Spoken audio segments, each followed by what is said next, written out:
Hello, everybody. It's great to have you again back on our channel. My name is Amara. And my name is Gospel. Well, today we'll be continuing with our conversation series. I will be spotlighting a couple, Florence and Feyi. Trust me, you would enjoy this conversation. Now, if you're new to our YouTube channel, please do not forget to hit the subscribe button and turn on the notification bell so you know when we put content out. I hope you enjoy this conversation, and please do let us know in the comment section what you think about the conversations that we're going to be having. Thank you. Hello. Hi.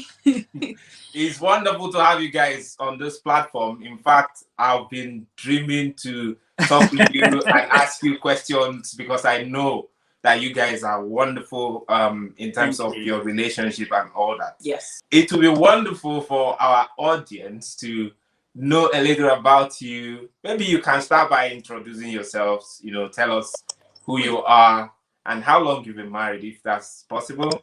Yes. Okay. Hi, everyone. Thank you so much for having us, Amara and Gospel. It's a pleasure for us to be here today. My name is Florence, as you know, or Flo, and this is my husband, Feyi. Yes. We have been married for close to 3 years. It's 2 years and 2 years and a few months. yeah, we're not halfway yet. Yes. We're almost halfway. 2 years and a few months, so Yeah. still pretty new, still fresh, but we're enjoying every minute of it.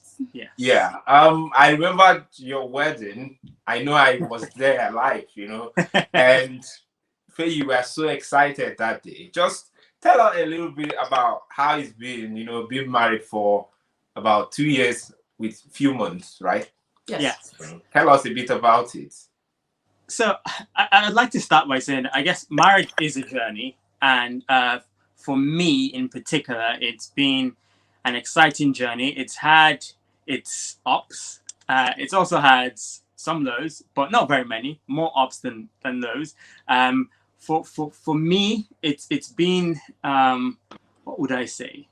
It's been a learning experience because this was the first time I got to actually live with someone else in very, very close proximity. I had always been, even from since I left home very young, went to boarding school. I've always lived by myself. So from boarding school, I sort of you go in and you do your own thing, but you live with other people, but you still do your own thing, and you don't really have to care too much about what everyone else is doing. And then on to university, pretty much same situation. I probably had one flatmate, but then you could still do your own thing and not really, really care too much about others. Anyway, professional life, I lived by myself throughout. And then I got into marriage and I had to start living with this lovely lady next to me. And yes, that was an interesting journey. And we're still learning. You learn so much because we dated for a while, but and we were friends for even longer than we officially dated for. And I can say I didn't know half of the things I've learned in the last 2 years. You learn so much about the person, how the person acts when they are really, really frustrated, and also when they're really, really excited. What are the like the key behaviors? Some of these things when you're dating, but you don't get to see it in its full glory. I always use this example of I am the sort of person who is very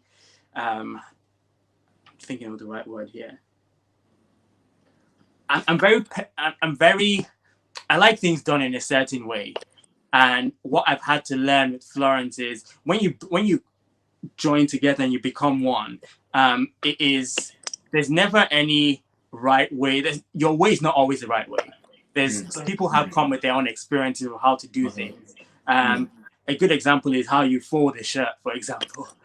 I might say you have to fold the shirt this way, and she's like, no, why are you folding the shirt that way? It should be done this way. And you have to, as a family, decide how you want to do it, and you just move on like that. So I think one of the key things for me as well in the relationship is almost unlearning certain things and figuring out what our way is, as opposed to what my way is or her way is. What is our way of doing things, and everyone sticks to that.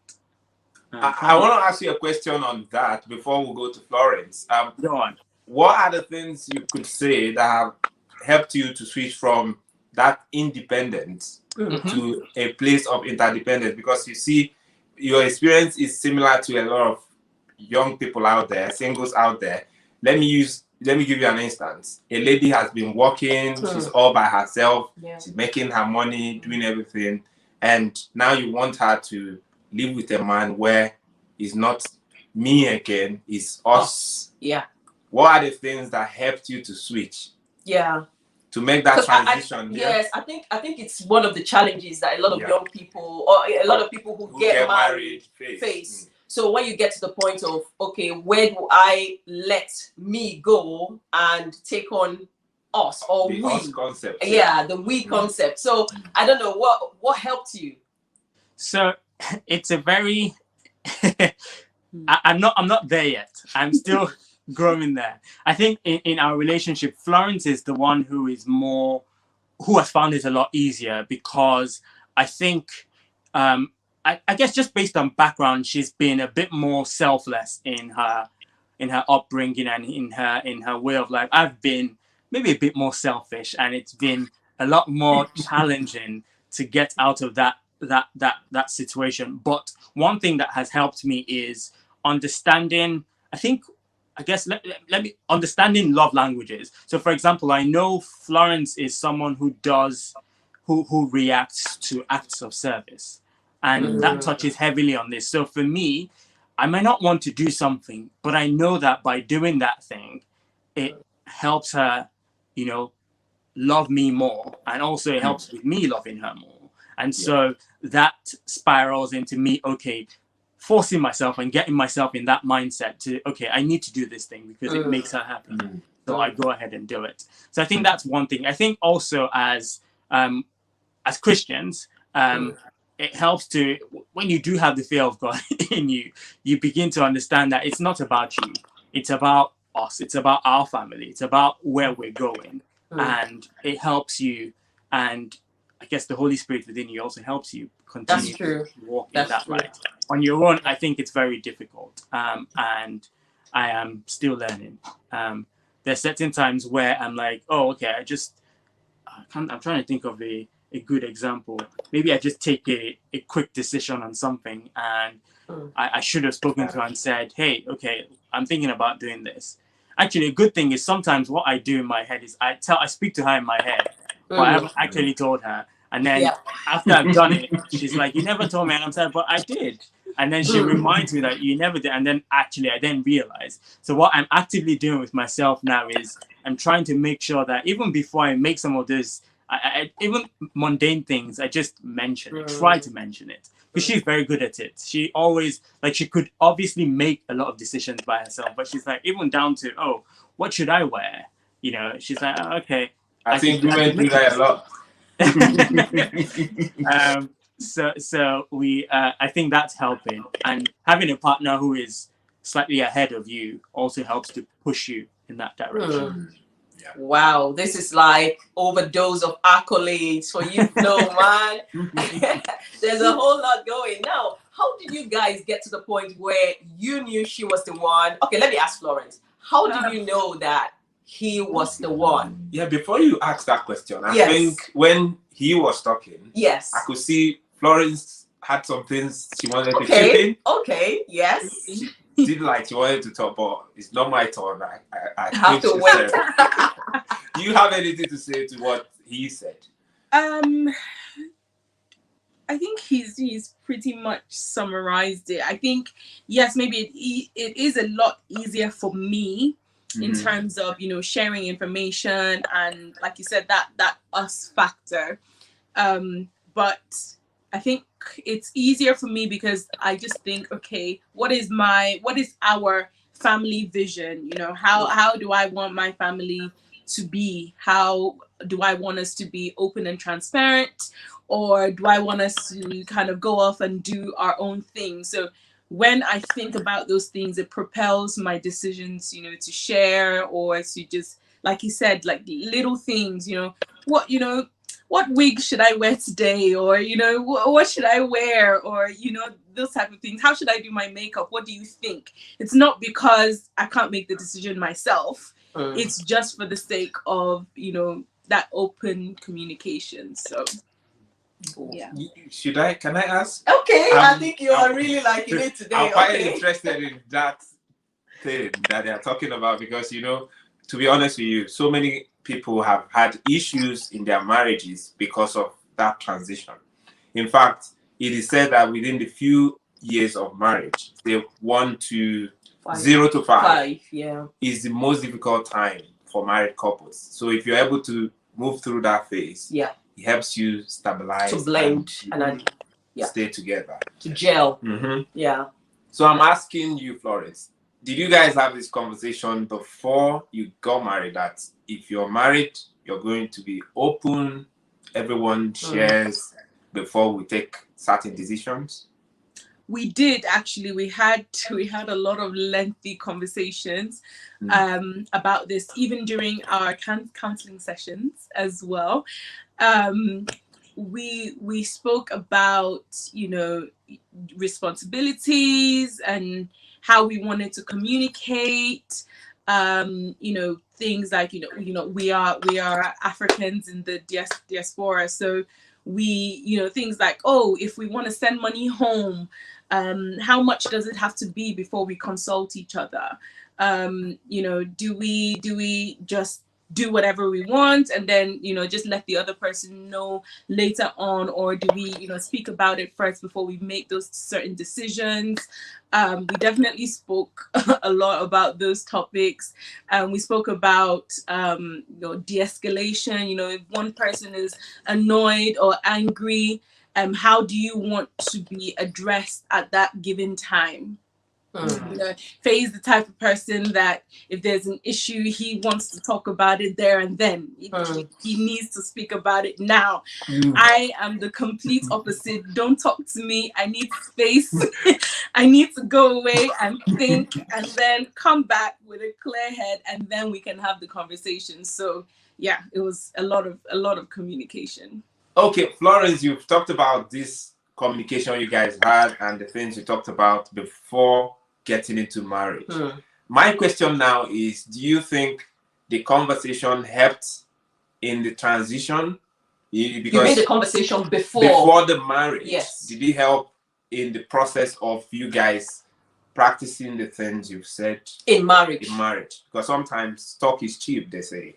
Yes, the action is where the real thing is. Yeah.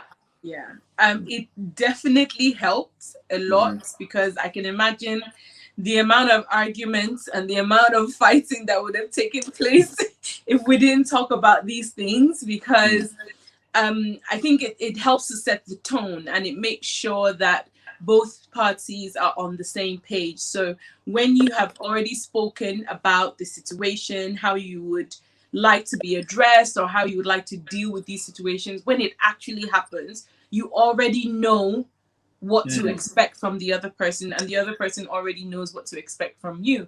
And if one person forgets, you can always remind them to say, well, we already had this conversation. This is how we said we're going to deal with this. And then you just basically carry on from there. I think it's really important to actually have all of these conversations beforehand, before actually delving into the situation. Let me chip in. Yeah. Go on, it's your floor. Yeah, go on. So I think, so the conversations definitely helped. However, as you go through marriage, I think there's something, you will go through several transitions, whether it is, and I'll talk about our transitions, but you might have, you know, the transition that includes you moving from being just the two of you to having children, or maybe that is, you know, switching jobs, and things change. So in our relationship, we got married in October, and by April, I went back to university. And at that stage, some of the things that maybe we said we were going to be doing, because I took on a bit more, I couldn't do some of those things. And basically at that point, there had to be another conversation had. And it was very tough because, you know, like, for example, maybe we said, oh, we're going to have date nights or something like that. And I couldn't hack date night because I was just busy after work because I was doing it part-time. After work, I'm having to study, and then Florence is on her own, and then it begins to become a thing that she's like, you're not doing your job. You know, you're supposed to be planning these dates and you're not planning them. What's going on? And so at that point is, you know, another conversation as to what needs to happen. And another key one is, and this is not necessarily a transition, but when we were getting married, we agreed roles and responsibilities, and we said, you know, Florence enjoyed cooking before we got married. Like that was her thing. Like she would cook and cook and cook, and I was so excited because I absolutely don't like to cook. I can cook, but I don't enjoy it at all.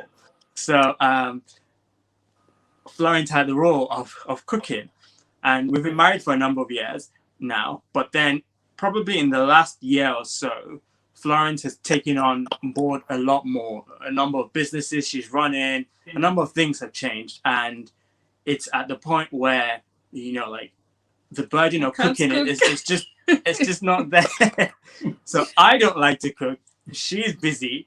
Another conversation has to be had, and in our case, we've had to agree that, you know, look, there will be times when, even though I don't like to cook, I just have to cook. You have to don't cook. We won't eat. Alternatively, there are other options. You could decide that, okay, fine, how are your finances? Can you get someone else to do it?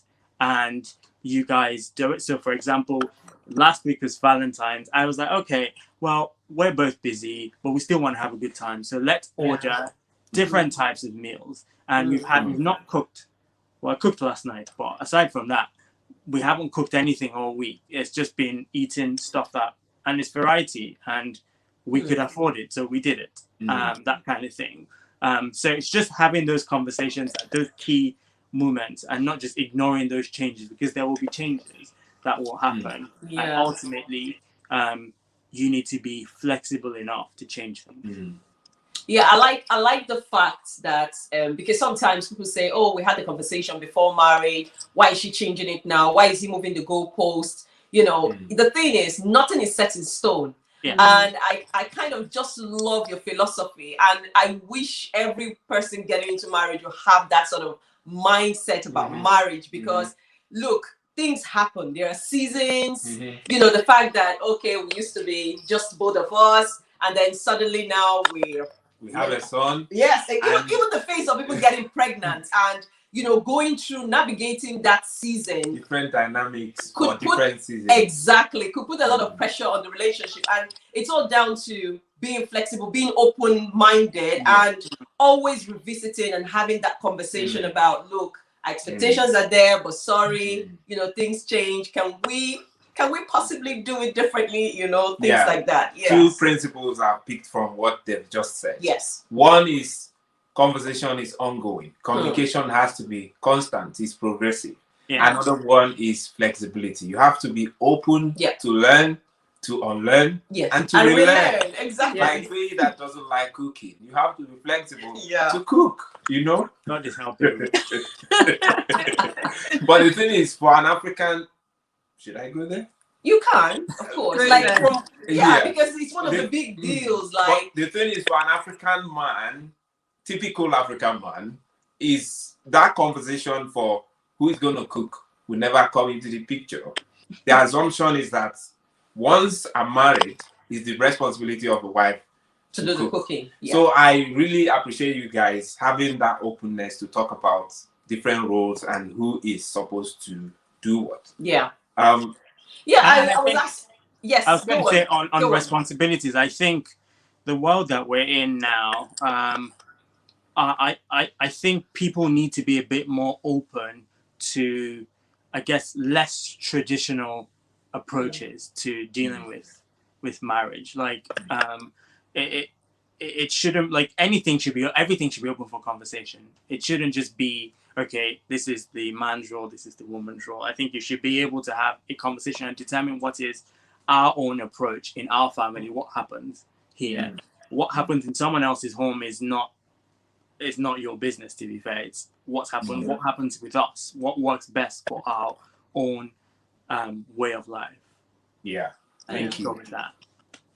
Yeah, I like that. I like this point, because a lot of times you find people in a relationship trying to draw comparison. So, so and so, my friend's so and so did this for so and so, and you forget the fact that it's just the two it's of you, us. It's not we. It's not we, like including them. You know, it's about us, and it's about finding, you know, what works best for us. So thank you so much for sharing that. Now I want to ask you, you know, how did you know, Flo, that he is the one? So as Feyi mentioned earlier, one of my major love languages was acts of service. And in the beginning, so he also mentioned that we were friends for a few years, maybe 3-4 years before we actually started dating. So we were already getting to know each other on a friendship level. And I would notice some of these things that he would go out of his way to do. And that is sort of how I started to think, oh, you know, maybe. And then obviously when we actually started dating, that amplified, you know, things that I know on a normal day he would never allow. But because it's me, he's just like, you know what, if it makes you happy, do it, or, you know, here you go, or, you know, those type of things. And that really meant a lot to me. So that's I think that's a major sign for me. Yeah, so you didn't pray and God showed you Feyi. Okay. Not necessarily. No. Obviously, I know a lot of prayer went into it as well, because it's such an important, you know, life decision, and you don't want to take it lightly at all. But you know, it's not like one day he was walking down the road and there was a beam of light that shone on him, and God said, "This is your husband." It Really? didn't necessarily. No, sorry. Okay, Feyi, really. Let's ask you, Feyi. How did you know she's the one? The one. I was walking on the road one day. I just no. So I think for me it was a gradual process, because ultimately we were friends, and I really valued that friendship, and it got to show me who she was, like on an easy, you know, there was no like hiding things, you know. No pressure. There was no pressure. Thank you. There's no pressure. We took things slow, and from there, that developed into something else, something more.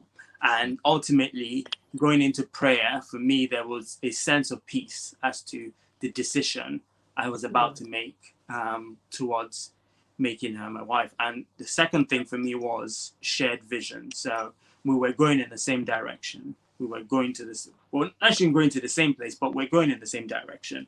And ultimately, I felt that having her as a partner would only propel me further on that journey and make that journey easier.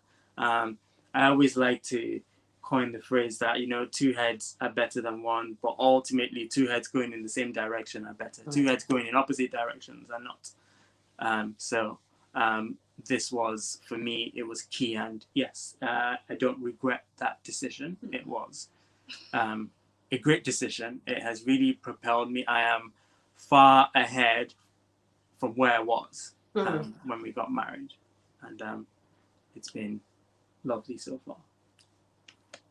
Wow, amazing. Amazing. Let me ask you, Feyi, I can see the excitement in what you're saying, that sense of fulfillment, you know. Yes. I am there as well, so I can relate. Let me ask you, what is the most important thing that you can say your marriage to Florence has, let me say, most important thing that you can say you've taken from the relationship, or it has brought into your life? Is my question clear? Yes, it is. It is. I think it probably goes back to the first point, which was around being selfless. So forgetting, so I come from a very small family where we're very small, and we've always been sort of farther away from each other. So we all we're very independent in how we do things. We all love each other. We all come together and we're excited about each other. We help each other. But everyone is very independent. So I haven't had to do a lot of, okay, for example, my mom is all the way in Nigeria. So sometimes, like for Christmas, I don't have to send anything because it's Christmas. It's just far away. If she was here, I might have to send, presents and the cards and all those things. But I think getting married, Florence is like, no, none of those things are allowed. Like, you actually have to do things for your family. You have to just take away this selfish, like your independence, and focus on bettering the lives of people around you. And I think that has been key for me. It's just been very helpful to open my heart and my pocket, my life to those around me. I think that's one key thing I have really benefited from this. And I think it helped. It's helped in my friendships. It's helped in my relationships as well with others. So I'm picking a point from what you said, that being married to her has helped improve your character Yes. as a person. It has bettered you as a person. You look at it this way: assuming you marry someone who is like you, close to them, that in itself would also impact on what you become. Yes. Obviously, marriage makes us. Yeah. As we make our marriage. Yeah. That's true. Yeah. It rubs off on us. Yeah. So Florence, now, Feyi has told us what he's taken and he's still taking from the relationship. So it's not like a relationship that's ended. Okay. So it's ongoing. So could you tell us, how has this marriage made you? What are you taking from it? How has it improved you? If it has improved her. Yes, if it has. Yeah. It definitely has. There's an element of, balance when it comes to the relationship between, yourself and your spouse, where, one's weakness might be the other person's strength and vice versa. So for me, I am a very emotional person. He just made a noise. Is it that he doesn't believe it, or he agrees? Yeah, okay, that's good. So naturally, I'm a very emotional person. Sometimes things get to me when they really should not. Whereas Feyi is more on the opposite side of the scale, where he's very rational. He thinks about things. He's meticulous in his thinking, and that's an area that it didn't even occur. It didn't even occur for me. But since we've been married, I think one major thing is balance for me, to be able to still be me, because I still like that I'm emotional, because that propels some of the decisions that I make. But then on the negative side, try to rationalize certain things, how I feel about certain things, my behavior and my approach towards people, offense and all those type of things. Like, he's never offended, and I'm always offended by something. But over the years, I think I've learned to think more from his perspective. He gives people a long rope, and he would rather think, why has this person said what they said? Maybe what has happened to this person that they have said this or they have done this. And that's really helped me a lot with my emotions and also managing my own relationships with people as well. Well, I think you and Feyi are cut from the same cloth, basically. As it has to do with my husband. There's always an excuse. Like, give that person a benefit of doubt. There's a reason. You don't know what that person is dealing with. And to be honest with you, just like you, in the early years of our marriage, I felt that he wasn't realistic in the sense that I've never seen him get angry. Like, I get angry. But... No, when we say angry, my husband can be angry and he's chilled out. He's like, honey, look what he says to me. Like, look, this is a typical scenario. Honey, I didn't like what you said to me. You shouldn't have said it that way. Like he's angry, but it's like he's having a conversation with me. So my view, or well, my own way of expressing it, Why? I think mine is kind of very different because I'm a bit more, you know, I don't know, expressive. More passionate. Yes, yes. Yes. So I used to think when we were dating, I used to think that, man, this guy used to fake this thing. And sometimes I would knowingly trigger him. Like, I want to trigger him, but he's not triggered. Like, he's not triggered in the way that I expect. So I was a bit scared about it because I felt he wasn't showing the real him. Yeah. And I was like, we might get married now and I see the real man getting angry, you know. So, and I think that's just like you. I think that's one thing I have really taken from our relationship. Thank you for sharing that. Yeah, but it's not about us. Yes. What I can say from what they've said is that if you get married and you're open to learn, it's going to help you become a better person. Yeah. Yeah, there's always a better part of us that can be improved if we are open and we marry someone who is our friend. My question to you now is, because when you were talking, I picked something. Has your relationship created that opportunity for you to embrace your friends, or has it made you to be exclusive in terms of it's just the two of you against the world, if I'll use the word? Yeah, let me elaborate a bit more. Like, basically, some people get married and it becomes a closed system. Yes, like, no, we don't want other people or whatever it is. They make a decision your that friends can leave you for now. You're a married woman kind of, you know. So what is it like with you guys? I should answer. Okay. I think individually, you know, I'm sure you could tell from when Feyi was talking, you know, he lives by himself and he's more of an introvert. So even though he has friends, he's, you know, very comfortable on his own. I, on the other hand, have many friends. I have lots of friends, you know, close by, lots of friends scattered around the world. And so in getting married, actually, it's probably not even proportionate because a lot of his friends actually don't even live in the UK, just very few.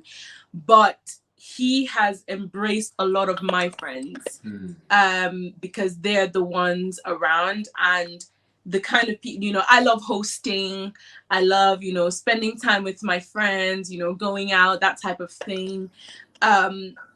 I don't think being married is really an excuse to neglect those relationships because you still need them.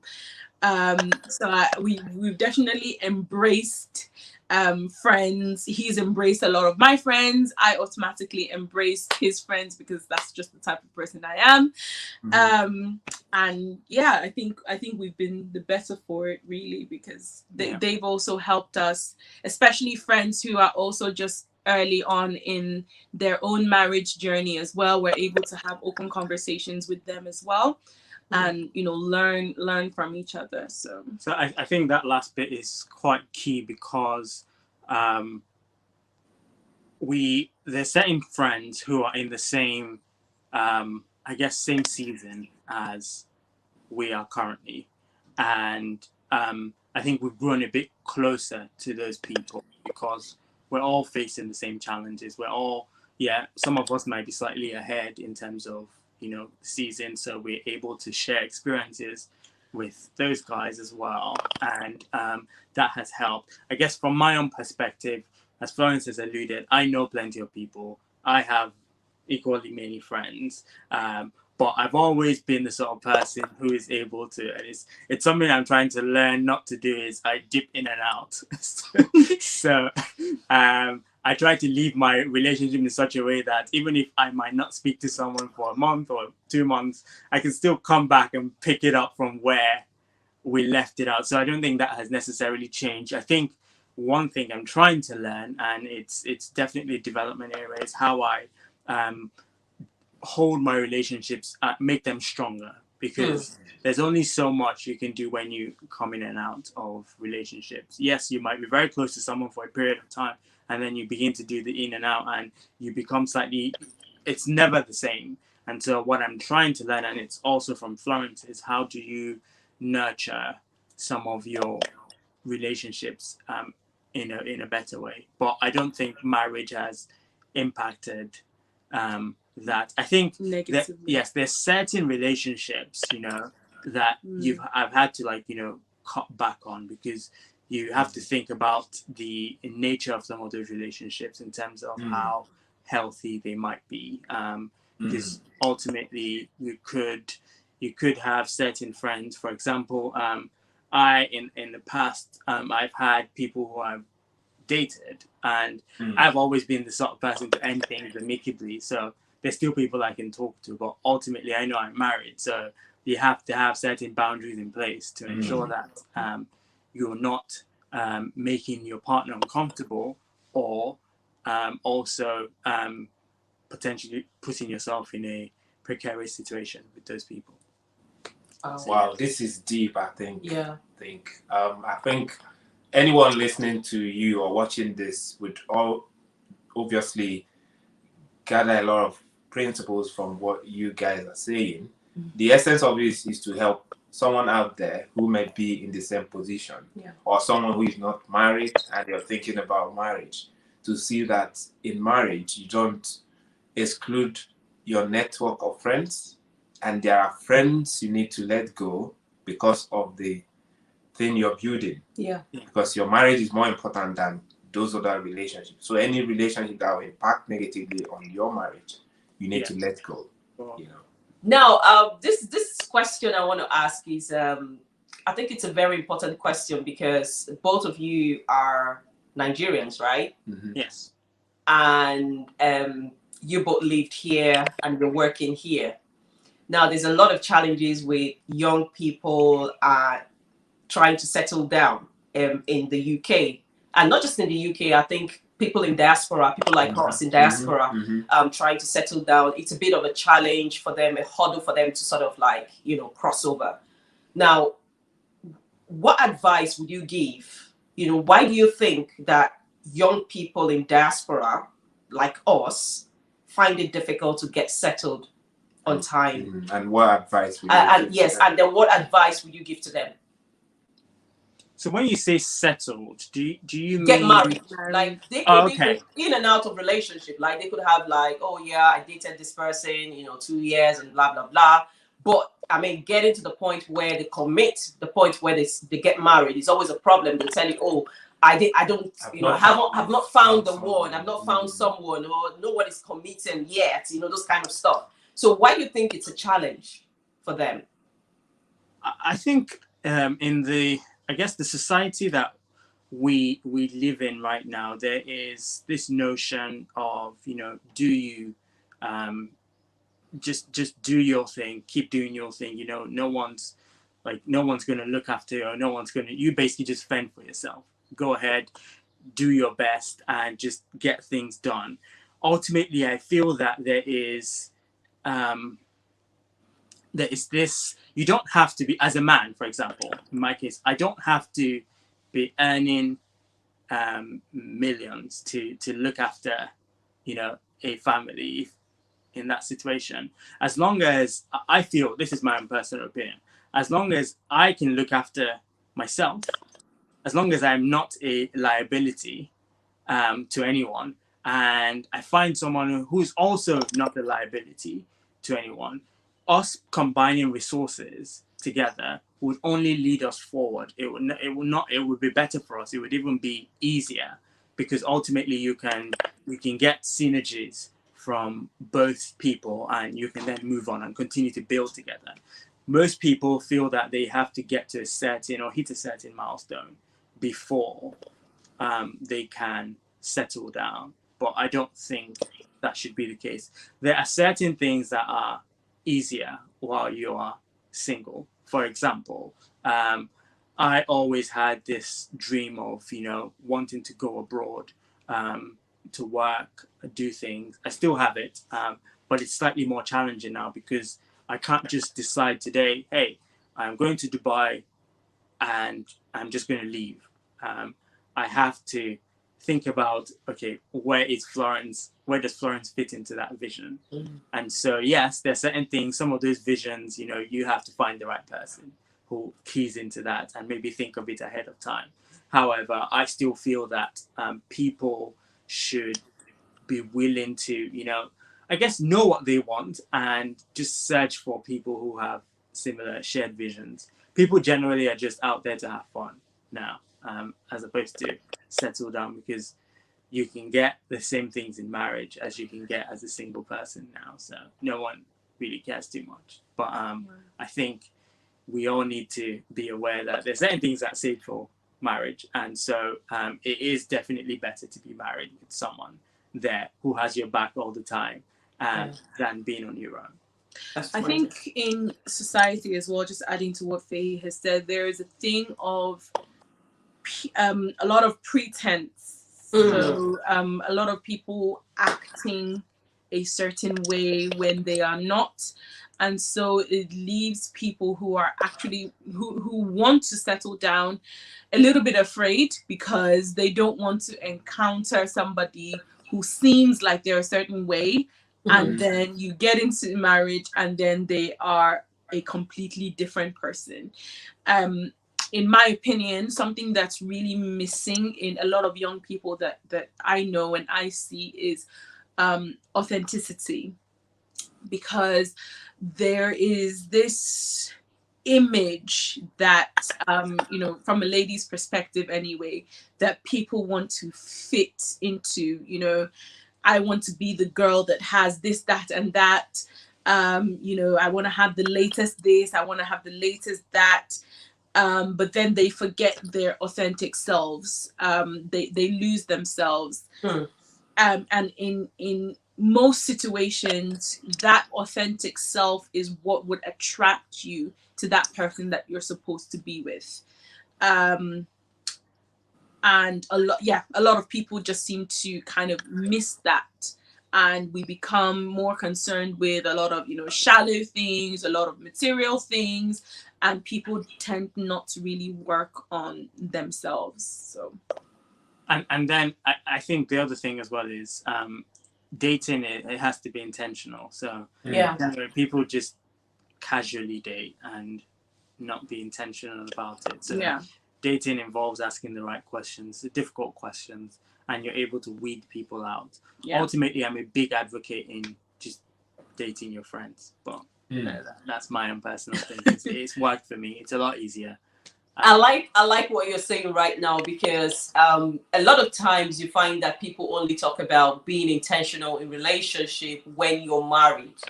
But I think it's an art, or it's something. What do you call that? Being intentional? Is it an art, or is it something you do? It's something you is a conscious thing, like a conscious effort, right? Yeah, that's what it means. To be intentional means you put effort into it. You are deliberate about it. Being deliberate. So the fact that some people only think about being deliberate or being intentional in marriage, but before marriage they don't consider the fact that, look, I have to be intentional in dating as well. So I like that point that you raised. Yes.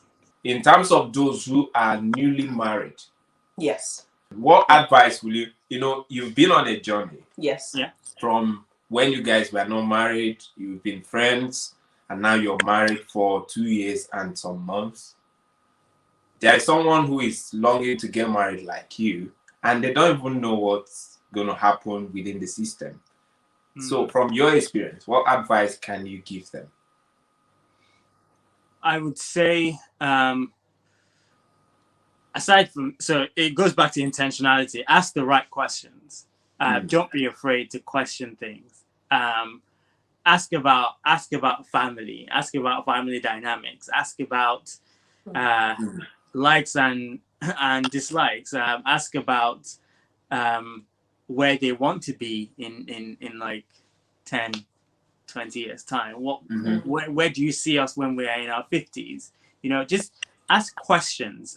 It's very key, because even there's certain things that, ultimately you can't ask all the questions. There's so many questions, and you will just you have to trust that you've asked enough to give you the right information to get into it. But then as you go in marriage, you still have to continue to ask questions, because for us, there's still things that I am finding out that, okay, yeah, Florence wants this. So for example, Florence wants to live in a mansion.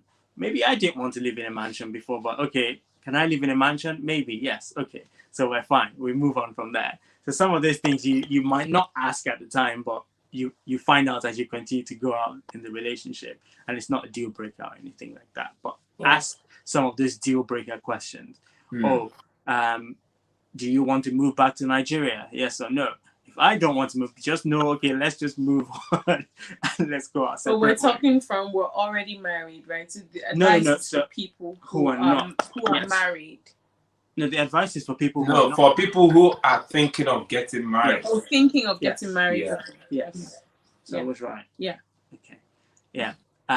So yeah, just ask questions at the time. And I think the other thing as well is, when you do find the right person, make up your mind that it is for life. It is, for better, for worse, and stick to it, because it's not a walk in the park. It is tough. There, as much as you ask all the right questions, life still has a way of throwing things at you, and you have to deal with those situations. But if you've made a conscious decision that no matter what happens, I'm sticking to you. You are my I don't want to use the word shackle, because it's not a shackle. That's the wrong word. You are my. It's for life. I'm with you no matter what happens. And so you make that decision, and ensure your partner makes that decision, and go on with it. And as long as you have God as the center of it, you will be fine. What do you think, Florence? Do you want to say anything in this regard? It's a lot of talking, hours and hours of talking and asking questions and getting to know the other person, making sure that you're both going in the right directions. You have the same morals, you have the same belief system. When something happens, what is the first thing that the other person turns to? Just some important questions that are going to impact you and your family in the future. It's crucial, and I think that communication and that asking of questions will then help to cover some of the other ground as well. Yes. All right. Sorry, one more thing. I was going to say, don't neglect, when you do find the person, don't neglect counseling. It doesn't have to be church counseling, by the way. It could be, I support like a Christian sort of background, but it doesn't have to be someone who's in church. There are very many. I assume you both could also do counseling. So find people in that space who have the right morals, right views to counsel you, because that also gets some of those questions and those conversations going that you may not think of on your own. That's true. That's true. Wow, thank you for sharing. That's a very important point that you've just or points, actually, not just one point, but you mentioned a couple of things.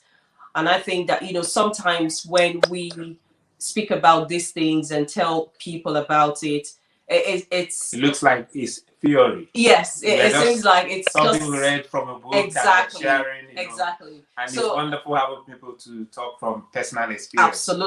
Absolutely. So that's it. Yeah. Before we go, I just want to ask you guys in brief. Yeah. What is the secret of your marital success? Secret sauce. What's our Secret sauce.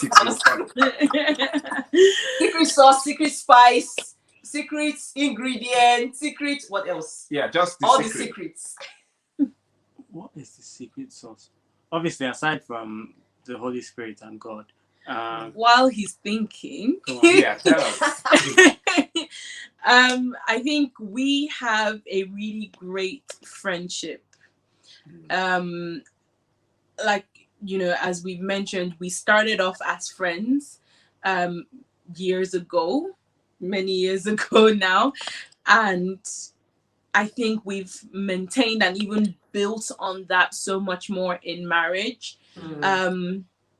As much as Feyi sits here and he's, very put together, very, serious looking, we joke around a lot. We mess around a lot. And I really think that like that light approach in marriage has helped a lot, even in difficult situations, because you are sitting and speaking to and living with your friend. And I think that's definitely one of them. Next. Yeah, I agree with that one. I also think that another thing that has really helped is, they say variety is the spice of life. I'm cut from a very different type of cloth, so like handling things like conflict, we handle it very differently. So it's easier for someone to just, even if she's wrong and everything, my own demeanor is we need to just solve this. So if it's me that has to apologize and it makes you better, I just go and do it, and everyone is happy. Everyone just moves on from there. So I think we complement each other. So it's that complementarity that helps, whether it's a deal with conflicts or in the future how we raise children as well. All those sort of things. I think we are slightly very different, but ultimately we balance each other out. Yeah. I like what you said, and that touches around being competitive, because you find a lot of people in relationship, like spouses, married, and it's more like they're competing with each other. So it's not a race. We're not trying. It's not about me trying to be better than you or you trying to be better than me, because we bring our strength, we bring our baggages as well. So it's about, let's work this out for us, because at the end of the day, we're in this together. So you're not going anywhere, I'm not going anywhere. So let's fix this so we can move on, you know. Because you guys married as friends. And you've built your friendship even within your marriage. That's a key principle I can take from what you said. Build your friendship, because that helps you to be authentic, to be real. You're not pretending to be who you're not, and then to be open to see that your marriage is more important than any other thing, such that if there is a conflict, it doesn't matter who is right or who is wrong. The key thing is, let's make this relationship work. So I like your approach. Another thing is selflessness sometimes. I think we mentioned, acts of service earlier on in our conversation. I think that really goes a long way, whether it's your main love language or not. If you are, at a point in a decision where, you want to do something, maybe you don't really want to do it, but you know that this, your partner is going to be very appreciative of you doing this thing, or, I have a lot of work to do, and sometimes they just maybe takes one thing off my list and just does it for me. And it goes a long way. Or, I'm out thinking about something. Oh, Feyi would like this thing, and I get it. Or I do this, those type of things where you are constantly thinking about each other and not necessarily yourself. But then you're both covered, because, the other person is also thinking about you. That's true. Not one-sided. It's not one-sided, exactly. That definitely helps a lot, because both parties feel, valued and loved and, cared for in the relationship as well. Wow, that's brilliant what you guys have shared. Do you want to give us your parting words? Because if we keep asking you questions, talking, we would be here forever. So I think in parting, and maybe you can use it as the title of this. Okay. I think generally for the relationship as a whole, I think my tagline is, it's about us. It's not about me. It's not about you. It's about us. It's about us. Wow, I love that. Thank you for telling us and giving us a title. Actually, yes. Wow, amazing. Maybe Florence want to say something. Yes. You want to say anything? Top line. Parting words. They were not in competition. Parting words. Okay. I think just in summary, you know, we're talking about marriage, we're talking about relationships. It has its ups and downs, but it's not a decision that either of us regret. I think it's a very beautiful thing when you do it the right way, and you know, when you give it your all and you're trying to do it the right way, when God is at the center. I can't imagine myself, you know, not married at this stage. So I would advise, or I would, you know, encourage people to, if they want to go into it, do it, you know, do it the right way and give it your all. And you will definitely benefit. Wow. Wow. Thank you so much. I think we need to give them virtual applause, you know. Yeah. Yeah. And for you guys Thank too. you. Thank you.